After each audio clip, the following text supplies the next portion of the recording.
Nah, she has no clue, he chuckled. Once the prenup is signed, half her empire is mine. She may have built it, but soon, I'll be the one in control. The voice was familiar. Too familiar. Naomi Carter froze in the hallway, bouquet trembling in her hands. Just moments away from walking down the aisle, she overheard the men she was supposed to marry plotting to steal everything she had worked for. He believed she would never find out. But he had no idea who he was dealing with. The black bride had heard the betrayal with her own ears. And what she decided to do in the next few minutes would shock everyone. The sky above Manhattan was flawless, sunlight dancing on the grand glass windows of the Hale family estate. Inside, flowers filled the air with fragrance, while an orchestra played softly in the background. Naomi, dressed in white silk threaded with diamonds, looked every bit the queen. Founder of a multi-million-dollar tech company and known for supporting young women in STEM, she had defied the odds. Today was supposed to be about love, guests in couture whispered with excitement. Her father sat quietly in the front row, eyes misty with pride. Yet, behind the glamour, there was tension no one dared to name. Richard Hale's wealthy family had tolerated Naomi's success, but never truly welcomed her black identity into their circles. She had convinced herself Richard was different. She believed in love. Until now, as she stepped closer to the half-open door, his voice cut through her heart like a blade. She won't see it coming. After the prenup, her startup is mine. Her chest tightened. Her hand gripped the wall for balance. She wasn't marrying a partner. She was being targeted. The man who once kissed her forehead and called her queen was nothing more than a predator in disguise, but Naomi Carter did not break. Not then. Her tears froze before they could fall. Her mind sharpened, steady and calculating. She took a breath, fixed her veil, and smiled at her. Naomi walked back into the bridal suite, bouquet steady in her grip. The stylists fluttered around her, adjusting the veil, unaware of the storm behind her calm smile. The room smelled of roses and hairspray, the perfect disguise for betrayal brewing only a hallway away. Her mind replayed Richard's words like a poison melody. She won't see it coming. Her company will be mine. The men she had trusted, the men she thought was her partner in life, was only after power. The Hale family's whispers, their cold stares, their subtle remarks about her not fitting in, suddenly it all made sense. They had never truly wanted her. They only wanted what she had built, but Naomi Carter had always trusted her instincts. Weeks before the wedding, something deep inside had told her not to hand her empire over so easily. Quietly, without fanfare, she had her legal team redraw the paperwork. Ownership of her tech company was shifted into a trust under her late mother's name. The move was invisible to Richard, invisible even to his powerful attorneys. On paper, Naomi looked vulnerable. In reality, she was untouchable. She smoothed her dress, staring at her reflection. The woman staring back wasn't a victim.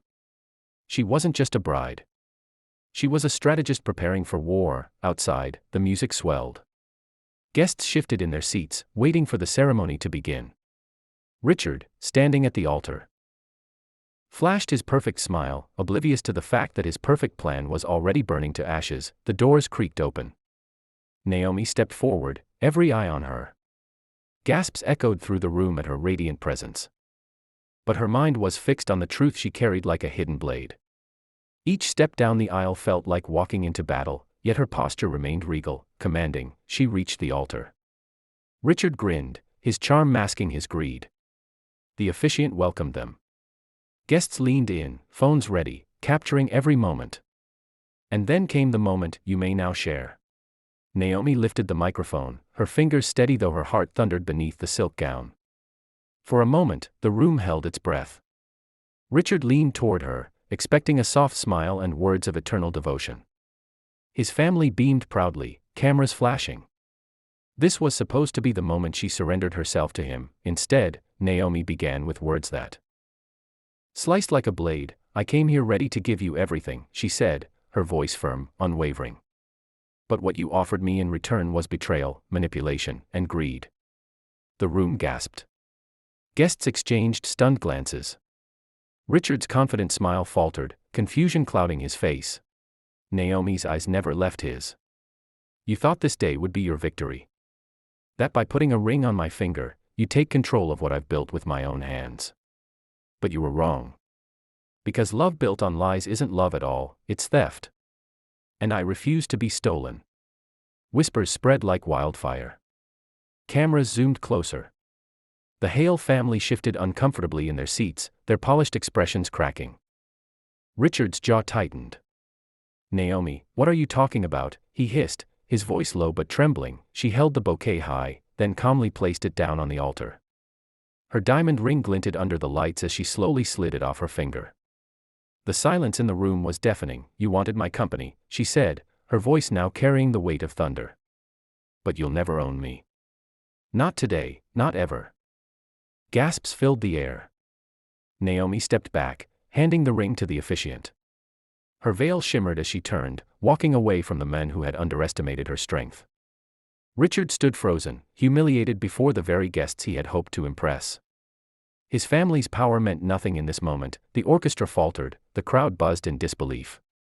Phones captured every second, knowing the world was about to see something unforgettable, and as Naomi pushed open the heavy doors of the moment Naomi stepped out of the hall, phones were already buzzing. Guests whispered in disbelief, their shock giving way to awe. Within hours, footage of the ceremony flooded the internet. Headlines exploded, bride exposes groom at the altar. Naomi Carter chooses self-respect over betrayal. Clips trended across every platform. Millions watched her walk away in grace, veil shimmering like armor, words echoing like a war cry. Strangers called her iconic, a hero, the embodiment of self-respect. Memes, hashtags, and support poured in from around the world. Meanwhile, Richard Hale's empire began to crumble. Investors pulled away from his firm, wary of scandal. Journalists swarmed the Hale estate, demanding answers. The family, once untouchable, hid from the spotlight, their legacy stained by greed. Richard himself faced humiliation not just as a groom left standing at the altar, but as a man exposed for plotting against the woman he claimed to love. Naomi, however, didn't disappear. She turned her pain into purpose. With the same composure she had shown at the altar, she launched a mentorship program called Rise on Your Own, a fund dedicated to supporting young black women determined to build their own empires. When interviewed about that unforgettable day, Naomi never faltered. I lost a man, she would say, her eyes bright with conviction. But I gained myself. And no ring, no ceremony, no last name could ever be worth more than that. Her company thrived under the trust she had built in her mother's name. Investors doubled their commitment, impressed by her resilience. And young women across America looked at Naomi Carter not just as a CEO, but as a symbol of strength, proof that dignity could never be negotiated away. As the world replayed her vows of truth again and again, Naomi smiled quietly. Richard thought he was marrying a target. But what he didn't know, what he never understood, was that he had stood at the altar with a strategist, and she had Al.